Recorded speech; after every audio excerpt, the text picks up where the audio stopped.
알파 코스가 시작이 되면 게스트 모집이 우리에게는 좀 부담도 되고 또 기대도 됩니다. 저도 좀 동참해보고 싶어서 고등학교 동창 친구에게 전화를 막상 하려고 하니까 예전에 그 친구하고 또 말다툼, 논쟁을 했던 생각이 나서 막 꺼려지더라고요.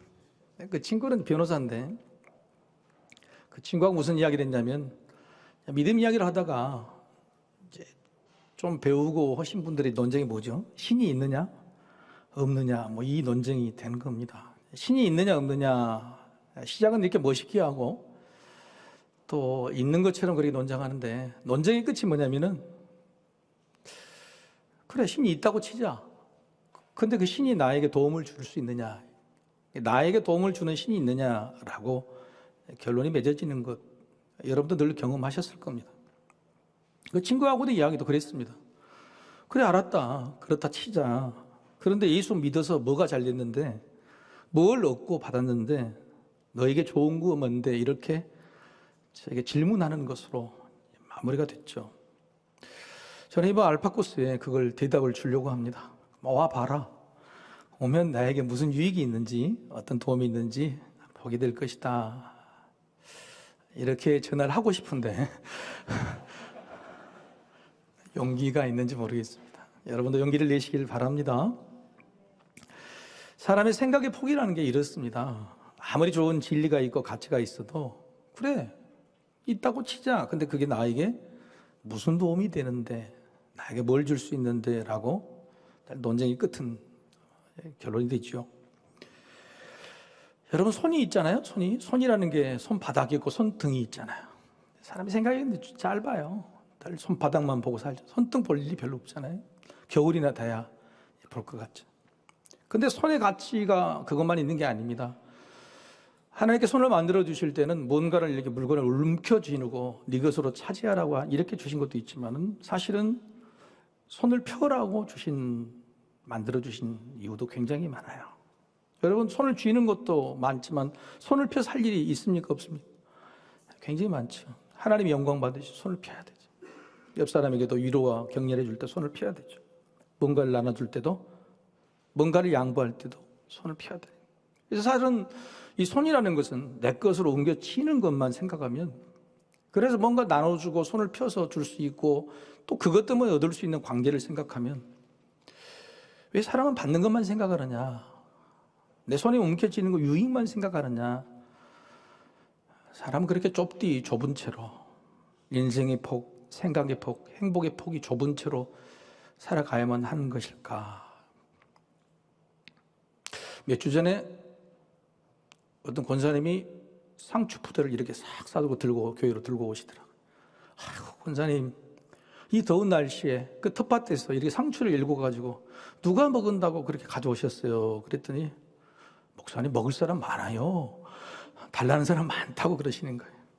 그래서 제가 아차 싶었어요. 그래요, 우리는 상추라는 것이 하찮은 것으로 보이지만, 그래서 그 뙤약볕에서 그 상추 하나 따려고 그렇게 열심히 노력을 하는 거 보지만, 그 뙤약볕에서 상추를 기르고 따오시는 그 마음 뭐냐면은, 내가 누군가에게 이걸 줄 수 있다, 그 주면은 기쁘다, 나눠 먹을 수 있다, 그런 그 마음으로 그 뙤약볕의 어려움을 이겨내는 거 아닐까 생각해 보는 거예요. 나는 도대체 어떤 행복으로 사는 것일까? 상추라고 하는 보잘것없는 것 때문에 나는 그런 가치를 들고 그 상추로 인해 받을 수 있는 행복들을 왜 모르고 살았을까? 근데 그분은 그 작은 상추라도 그걸 줄 수 있는 기대, 기쁨, 그것으로 그 뙤약볕을 이길 수 있는 그런 행복이 있다고 그러면, 여러분, 누구의 삶이 더 행복한가요? 하나님께서 만들어주신 생산물, 땅의 소산물은요, 나눌수록 풍성해지는 거예요. 나누지 않으면 썩게 되는 겁니다. 믿음이 뭘까요? 믿음도 하나님께서 주시는 소산물이에요. 특별히 생명입니다. 생명. 세상에 있는 모든 소산물이 생명이잖아요. 생명이 우리 눈에 보이는 거잖아요. 믿음도 마찬가지, 생명입니다. 믿음은 생명을 주는 것이고, 하나님께서 주신 것 중에서 최고의 것이, 가장 귀한 것이 생명이에요. 자, 하나님께서 주신 모든 생명의 소산물은 나눠야지, 뭔가 베풀어야지 더 풍성해지고 행복해지는 것처럼, 믿음도 생명이라면 믿음도 베풀어야 되는 거예요. 베풀어야지 풍성해지는 거고 믿음도 나눠줘야지 성장하게 된다고 하는 말씀이에요. 공부해서 남 주는 거 맞습니까? 돈 벌어서 남 주기 싫죠? 성경에서 믿음이 뭐냐면 믿어서 남 주자는 겁니다. 믿어서 남 주자. 근데 우리의 관심은 뭐냐면 믿어서 남 주는 겁니까? 믿어서 내 거 되는 겁니까? 오늘 여러분이 예배에 오실 때에 어떤 마음으로 오셨어요? 받기 위해서 오셨어요? 드리기 위해서 오셨어요? 우리는 보편적으로 믿음은 받는 것이라고 생각합니다. 그런데 사도 바울은 이게 바로 초대교회 성도들의 신앙을 방해하는 아주 대표적인 문제라고 생각했던 거예요. 그래서 로마서를 통해서 길게 믿음이 뭐냐라고 설명을 하고 11장까지 12장 오늘부터 그러면 그 믿음에 대한 삶, 행함이 뭐냐 그걸 알려줍니다. 믿음의 순서, 행함의 순서를 알려줘요. 다 사람들이 받는 것에만 익숙한 거예요. 그래서 나눠주는 것에 너무너무 질색을 하니까 사도 바울은 믿음의 순서를 다시 잡아주는 것이 그게 로마서예요. 받는 것, 받아야 주죠. 그런데 받는 것, 주는 것 그 앞에 새로운 순서 하나를 만들어요. 그게 뭐냐면 드리라는 겁니다. 드리라. 드리는 것이다. 그래요. 그래서 행함 있는 믿음의 순서, 그 행함의 순서는 드리고 받고 주는 거다. 노란 줄만 한번 읽어보실까요? 드리고 받고 주는 거다 하는 거예요. 여러분이 예배에 하나님께 은혜를 받으러 오셨죠? 위로를 받으러 오셨죠? 그런데 그보다 먼저 있는 순서가 뭐냐면 드리는 거라. 자, 예배를 드립니까? 받는 겁니까? 여러분 뭐 들어가셨어요? 뭐하고 말은 예배 드린다고 하지만 진짜 나의 예배는 뭘까? 오늘도 한 20주간에 걸쳐서 나의 있는 것에 대한 오늘 첫 시간이 나의 예배예요. 다음 주는 나의 사람, 나의 율법 이렇게 이야기될 겁니다. 나의 예배가 도대체 뭐냐? 나는 예배를 드리러 왔다고 그러는데 정말 드리는 거냐? 아니면 받으러 온 거냐? 우리 고민해 봐야 되지 않겠어요? 인생의 행복이 있는 게 그게 내 손으로 옮겨지는 것이 행복이냐 아니면 나누고 베푼 것이 행복이냐?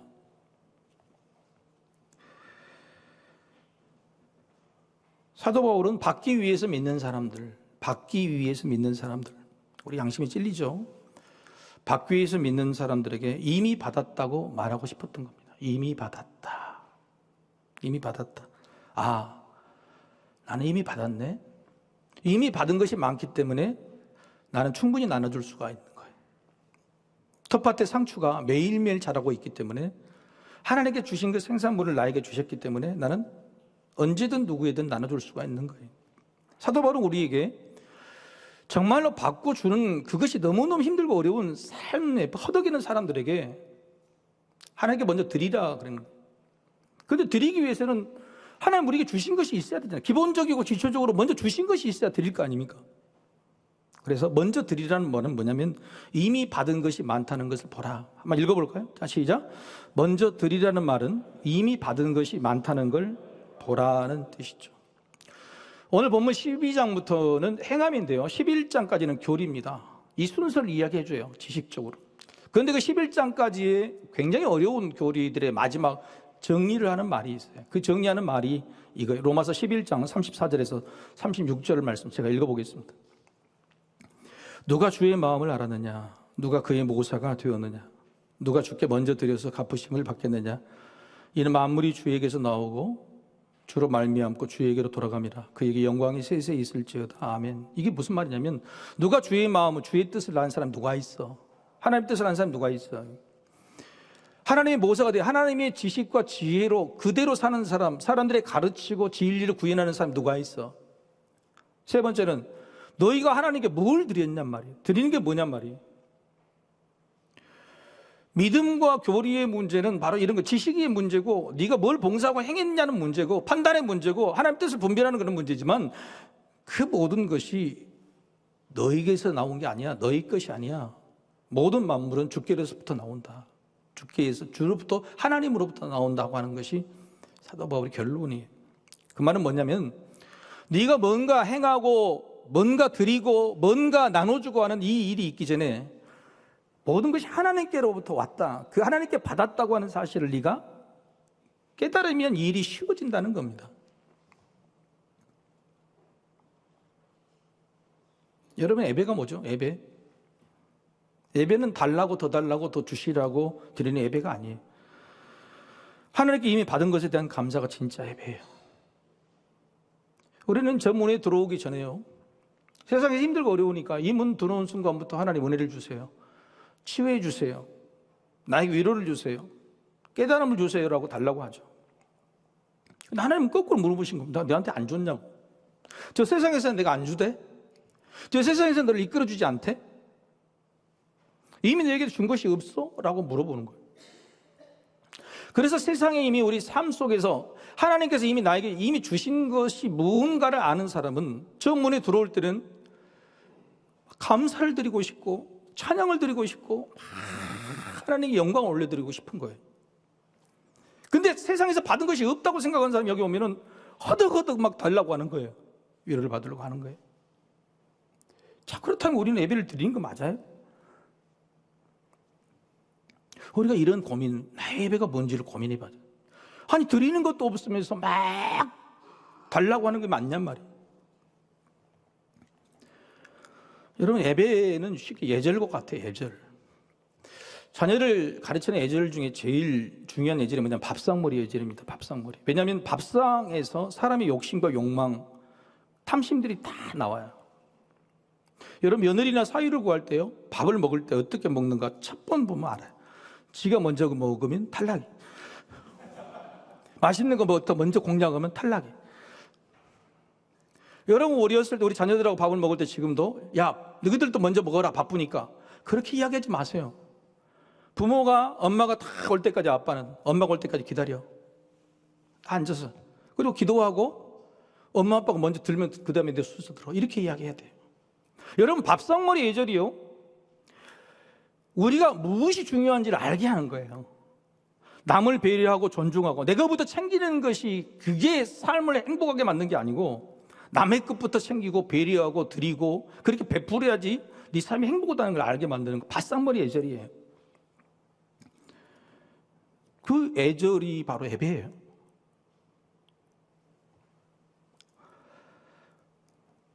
하나님은 우리에게 이미 주신 것이 있어요. 이미 많은 걸 주셨죠. 오늘 찬양처럼. 근데 기본적으로 기초적으로 받은 것이 뭔지를 몰라. 그래서 사도 바울은 오늘 본문에서 주라고 말하면서 이미 받은 것이 뭔지를 세 가지를 알려줍니다. 첫 번째는 뭐냐? 생명이에요. 생명. 1절 말씀 제가 읽겠습니다.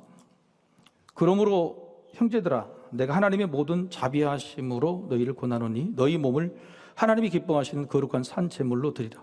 이는 너희가 드릴 영적 예배니라. 너희 몸을 제물로 드렸다는 것은 너희 몸을 바치라는 뜻인가요? 그게 아니에요.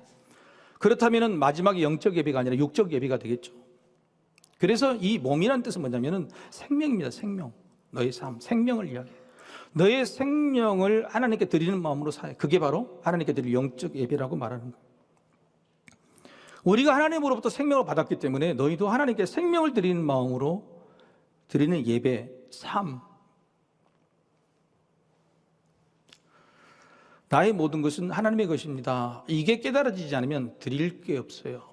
드리고 싶은 마음도 없고 세상에 향해서 나눌 수 있는 마음도 없어져요. 나의 모든 것은 하나님의 것이다. 지난주에 우리 바로 옆에 교회에 젊은 부목사님이 갑자기 심근경색으로 돌아가셨잖아요. 청년부를 담당하는 목사님이 너무너무 능력 있고 잘생기고 너무너무 힘들어요. 온 도에, 온 광주시가 지금 생명이 우리 거예요? 생명이 우리 거 맞습니까? 생명 우리 거 아니에요. 하나님의 것이에요.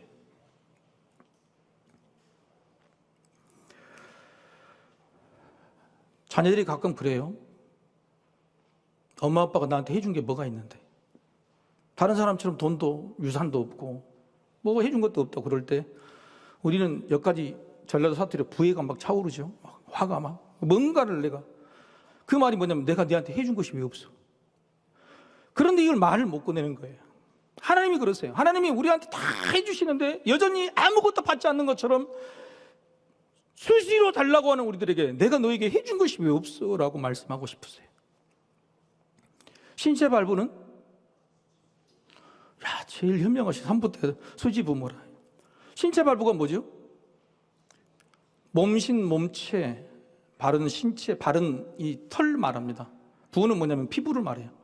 그러니까 몸에 있는 생명은 다 부모님께로 받은 것이다.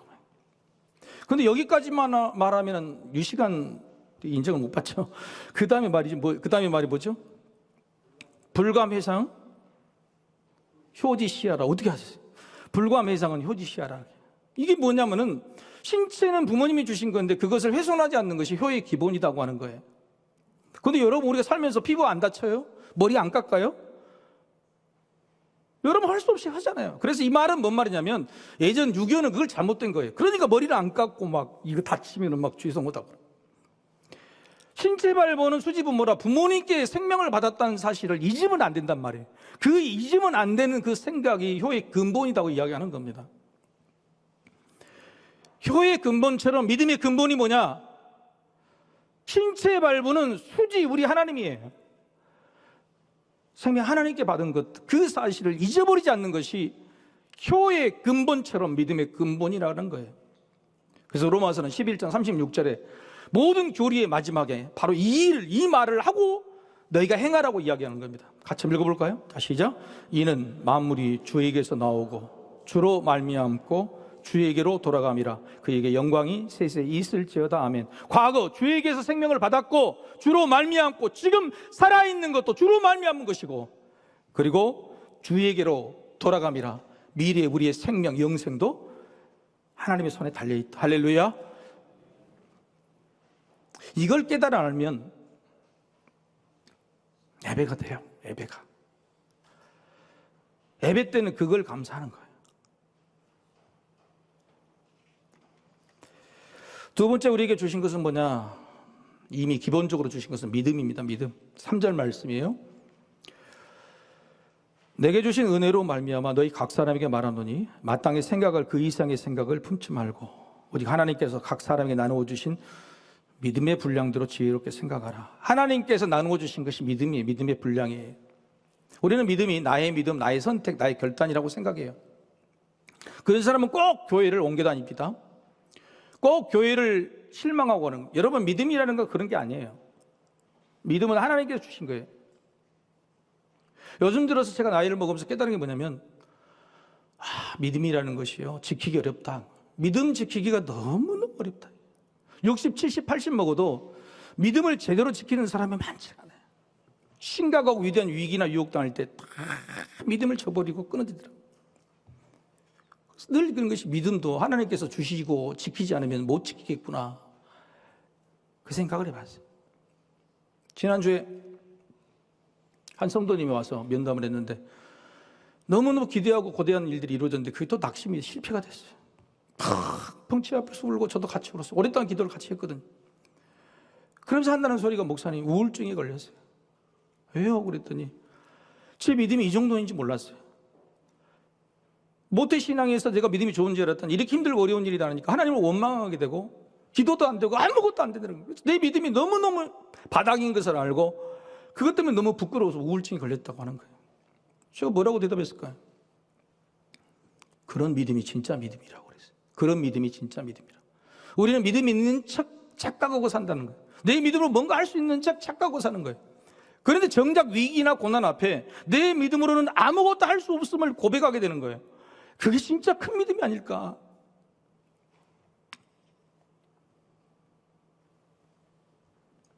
믿음도 하나님께 주시는 거예요.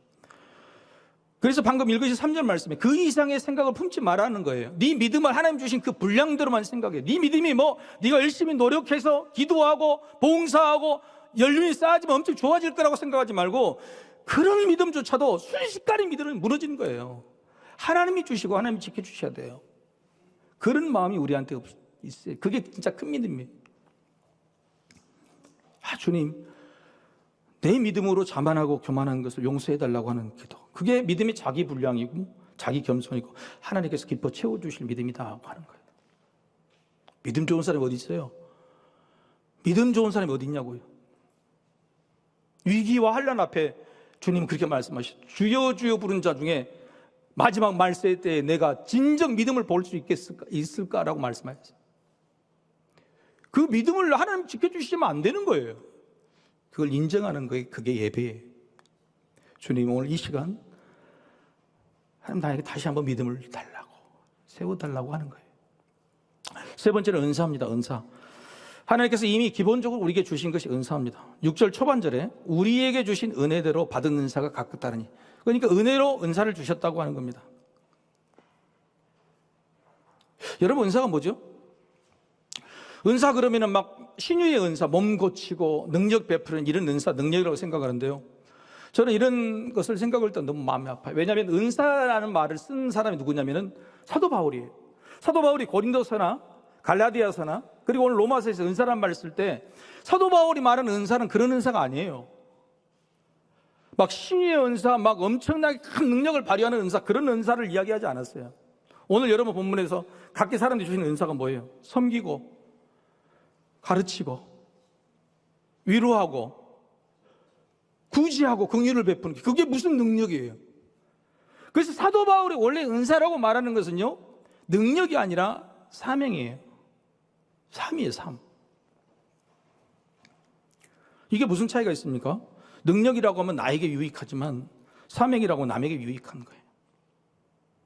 여러분, 무슨 신유의 은사를 달라고 되고, 하나님이 고치시면 되지, 기도하면 되지, 하나님이 고치시라 달라고. 그런데 굳이 나이가 능력을 받아가지고 내가 안수해야 꼭 나아야 됩니까? 여러분, 이런 것 자체가 너무 우스운 거예요. 한국 교회가 이래서 망한 거예요. 하나님이 하시면 되지, 왜 교회에 뭘 달라고 그래? 하나님이 직접 하시면 되고 기도하면 되지, 왜 사람에게 뭘 달라고 그래? 그래, 교회가 우상이 되고 목회자가 우상이 되는 거예요. 그 기본 포인트가 뭐냐면, 믿음은 누구나 지키기 어려워요. 하나님이 주신 거라. 여러분, 사도 바울이요, 로마서나 갈라디아서, 근데 고린도서에서 은사 이야기를 할 때 반드시 마지막에 가장 귀한 특별한 은사를 이야기합니다. 이 은사가 진짜 은사라고 하신 그게 뭐죠? 가장 큰 은사를 사모하라. 그게 뭐냐? 바로 사랑이에요, 사랑. 그래서 오늘 본문의 9절에서도 뭐예요? 사랑이라고 다시 이야기를 합니다. 은사의 이야기를 하고 다시 사랑이라고 이야기를 시작해요. 정리해자보다 우리에게 주신, 하나님 미리 주신 게 뭡니까? 생명, 믿음, 은사인데 그걸 다 뭐 하라고 주는 거예요? 사랑을 나누라고 미리 주신 것이라고 하는 거예요. 사랑을 나누라고 미리 주신 것.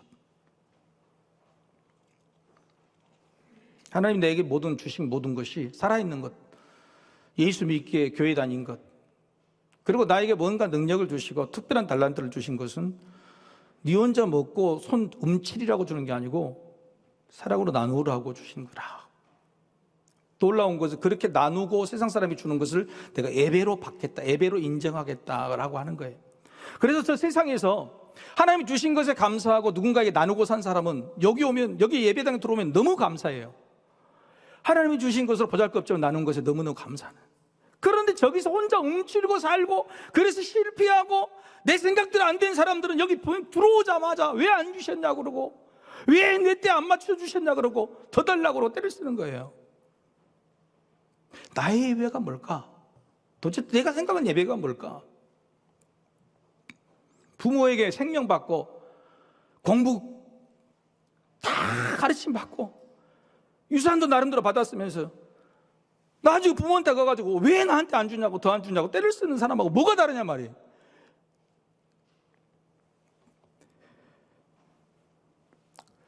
사도 바울은 그랬어요.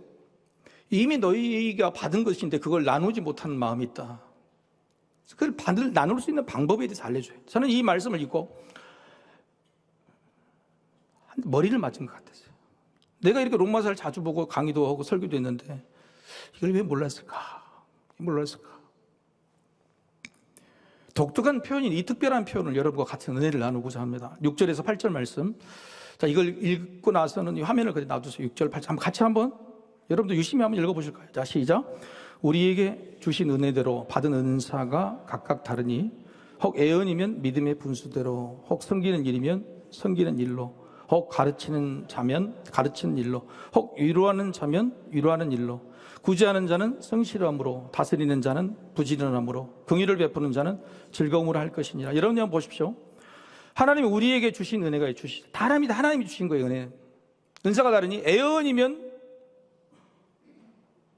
애언하는 사람 누구죠? 주로 저 같은 목회자입니다. 목회자 잘난 척하지 마, 제발. 너희들이 받은 말씀은 뭐 위대한 말씀 받은 게 아니야. 너희들도 너희 믿음의 분수도 해라는 거예요.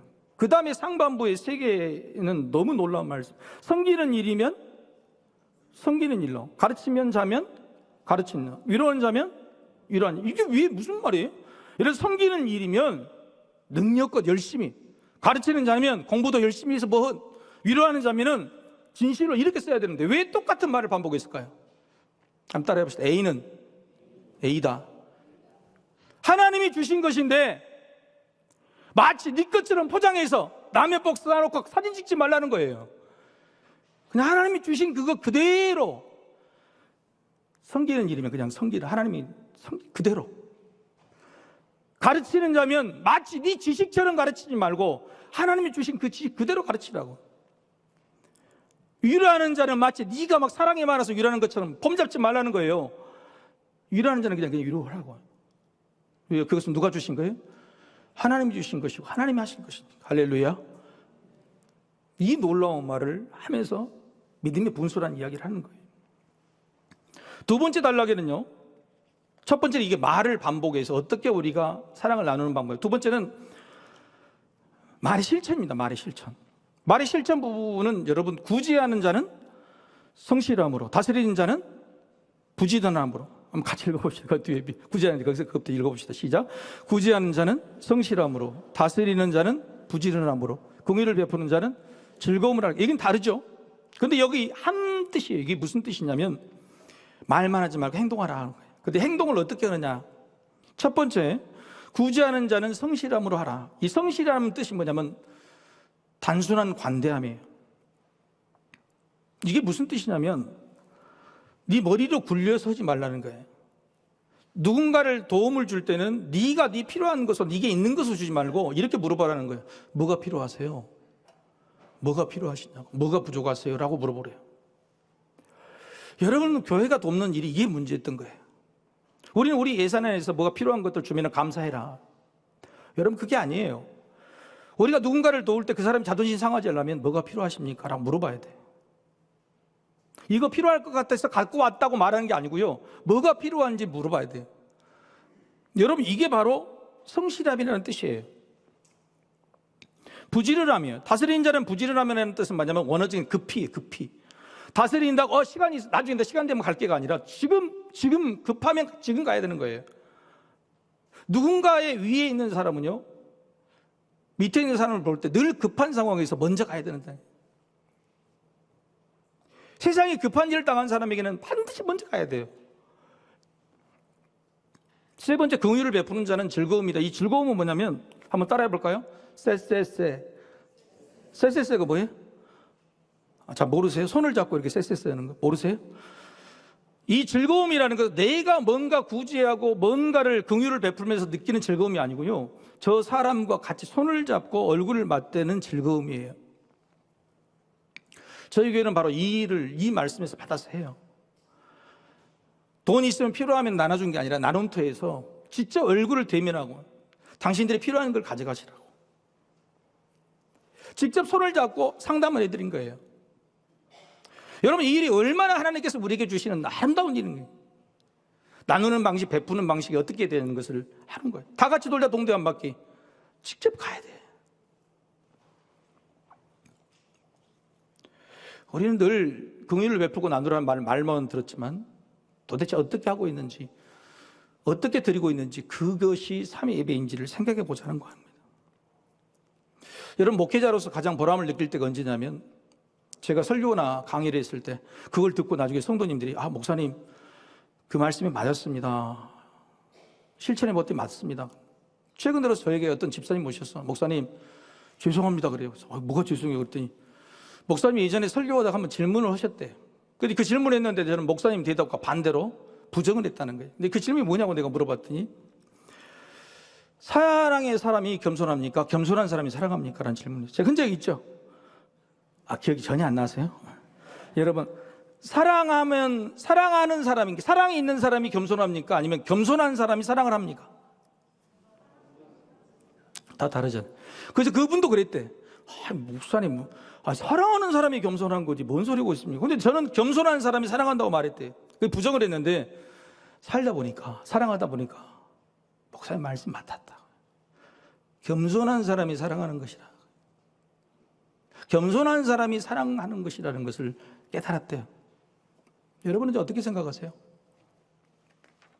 오늘 본문이 그 이야기를 하고 있는 거예요. 수없이 너희들이 사랑 이야기하고 긍휼 이야기하고 수많은 믿음 이야기를 하지만 진작 삶의 예배로 드림직한 그런 일들, 그것들이 도대체 겸손인가? 라고 물어보세요. 하나님 내 것이 아니고요, 생명도 믿음도 은사 능력도 다 하나님 주신 겸손이다. 다 겸손이다. 내가 누군가를 사랑하고 베풀고 나눌 수 있는 것도 겸손으로 해야 되는, 그게 진짜 하나님이 받으실 만한 삼위 예배라는 걸 알려주고 있는 거예요. 조금 이따가 마지막 찬양으로 부르실 찬양의 제목이 궁금하시죠? 최고의 사랑인. 근데 이 최고의 사랑을 누가 작곡했냐면은 너무 놀랍게도 여러분 아실 겁니다. 알고 보니 혼수 상태. 모르세요? 드라마 OST를 500개 이상 만들고 트로트 차트 10개 안에서 7개가 들어가 있는 알고 보니 혼수 상태라고 하는 김지환, 김경범인가 이 두 남자예요. 이 사람들이 한 사람은 알고 보니로 활동했다, 어떤 사람은 혼수 상태로 했다고 둘이 붙었어. 그래서 알고 보니 혼수 상태. 근데 이 사람들이 꿈이 있어요. 그게 뭐냐면은 가나나에서 노래를 배우지 못한 어린아이들에게 노래를 가르쳐주는 재단을 만들고 싶어요. 아버님이 목사님이세요. 그리고 실제적으로 그냥 자기가 돈을 그래서 모으고 있다고 하는 것이고, 그 실제적으로 사회복지사 자격증도 땄어요. 이 알고 보니 혼수 상태가 최고의 사랑이라는 찬양을 만들었어요. 근데 최고의 사랑인 찬양 가사 중에 최고의 시간에, 최고의 순간에 최고의 것을 주실 아버지. 그래서 나한테는 하나님이 나에게 최고의 것을 주신 하나님, 막 그렇게 최고의 것을 달라고 그런 찬양인 줄 알았더니 찬양을 내가 하루 종일 듣다 보니까 아니더라고요. 하나님께서 최고의 것을 주시는, 우리는 원하죠. 최고의 것을 주시는 때가 언제냐면 최고의 시간과 최고의 순간을 주는데, 그 최고의 시간과 최고의 순간이 어떤 시간이 어떤 때냐면 우리가 가장 겸손할 수 있다. 그래서 하나님 우리에게 연단을 주시고 아픔을 주시고 기도에 응답도 안 해준다는 게 가사예요. 하나님은 우리에게 최고의 것을 달라고 우리는 기도하지만, 내가 성공했을 때, 믿음이 좋았을 때, 봉사를 많이 했을 때, 헌금 많이 드렸을 때가 아니라 정말 하나님이 최고의 것을 주시는 최고의 시간과 최고의 순간은 하나님 내가 할 수 있는 게 아무것도 없어요. 하나님 아니면 아무것도 아니에요. 그렇게 가장 겸손한 순간이 최고의 시간이고 최고의 순간이고, 바로 그때 하나님은 우리가 최고의 것을 주신다는 찬양의 제목이었어요. 사랑하는 성도 여러분, 하나님은 최고의 것을 주시려고 하십니다. 그 최고의 것을 받을 수 있는 시간과 때 우리는 당겨지기를 원하면, 그렇다면 오늘 사도 바울의 말처럼 하나님이 이미 우리에게 주신 것들에 감사하고 마음껏 나누고 그런 겸손한 삼위 예배가 있게 되기를 주님 이름으로 축복합니다.